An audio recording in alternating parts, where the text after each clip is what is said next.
to know, and this is was sort of our bonus question from last week as well. If you remember, we talked about compound interest a few classes ago, and the concept behind compound interest is really pretty straightforward. What it says is every year, if you are earning interest on an investment, let's say, then you get to count the interest that you earn that year, and then the following period that it's compounded, you earn interest on the interest, right?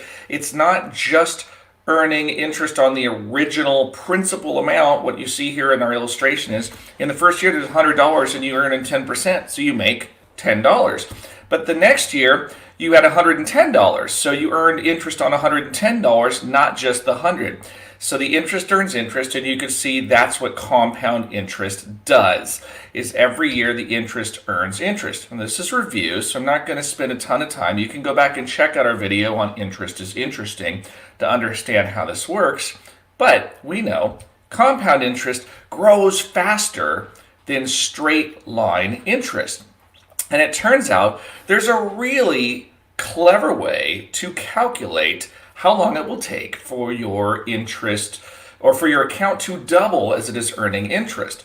And it comes from the rule of 72. So how long does it take to double your money?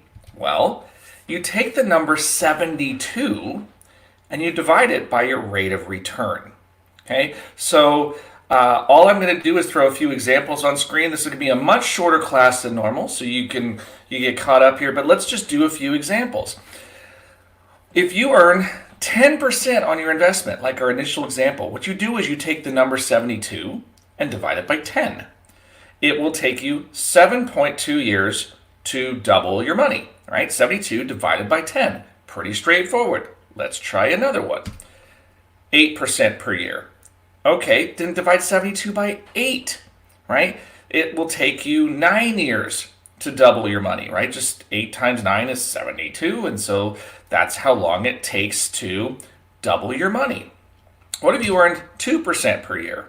Well, that's kind of like a 10-year treasury right now. So let's say I put my money into a 10-year treasury. I would divide 72 by 2. It's going to take 36 years to double my money.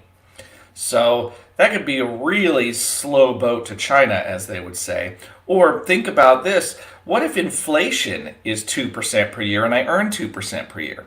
Then inflation, and maybe we'll do another class on what inflation is so we can understand that better. But that's like how milk or stamps or gasoline all seem to get more expensive as we get older. Houses get more expensive and so forth. Inflation eats away at purchasing power. And so if you're only earning 2% and inflation is 2%, then you're really not making any money at all. Your purchasing power is staying the same. So you can see, what if you earned a bunch of money though? What if you earned 25% per year? Well, so you take 72 and you divide it by 25, you will double your money in under 3 years. And that's pretty wild. If you think about it, hey, I had $100 and I made 25% the first year. Now I have 125, and the next year I earned 25% of 125, right? So I'm going to get $25 plus 25% of 25 in interest that we earn. So that's another 25% of 25. That's 750, is that right?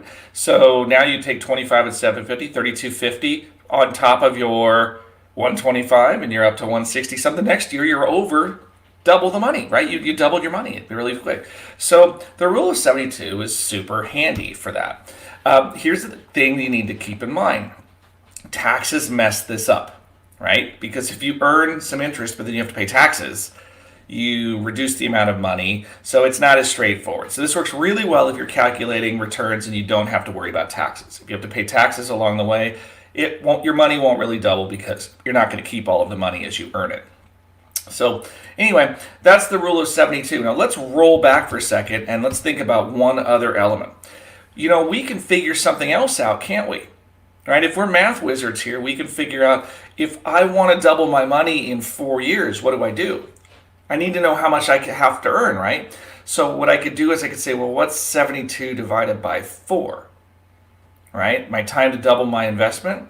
So 72 divided by 4 would be 18, right? So I need to earn 18%, and I'll double my money in 4 years.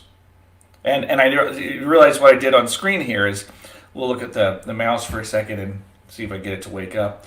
I just changed the math, right? Instead of putting rate of return and dividing 72 by rate of return, I've divided 72 by the time for investment to double, and then that gives me the rate of return that I'll need. So I can figure out either one of these with this formula, right? I could say how fast can I double my money, given that I know the rate of return, or if I know how long I want to take to double my money, I can figure out the required rate of return. Both are really useful when it comes to investing and figuring out how much you can earn on your investments. So anyway, short class today. Again, we'll just go back through those. And I will simply leave this as, if you have questions or things you'd like covered in the class, please let us know. I think that, as we mentioned, tomorrow we may talk about inflation. I think that's an important one. It just sort of came up today, but let's talk a little bit about what inflation means for tomorrow's class. And again, send us email or put comments in the various social medias, and we'll be sure to get back to you. Parents, don't forget, there are lots of free resources on our webpage at littlejohnfs.com as well, including, we do a radio show. And so it's not really geared for kids the same way. But if you want to just get a listen to the folks at our office or some of our guests talking about everything from the economy to personal finance to your relationship with money, it's all there, and we've got a bunch of podcasts available on our webpage. Okay, so that is it for now.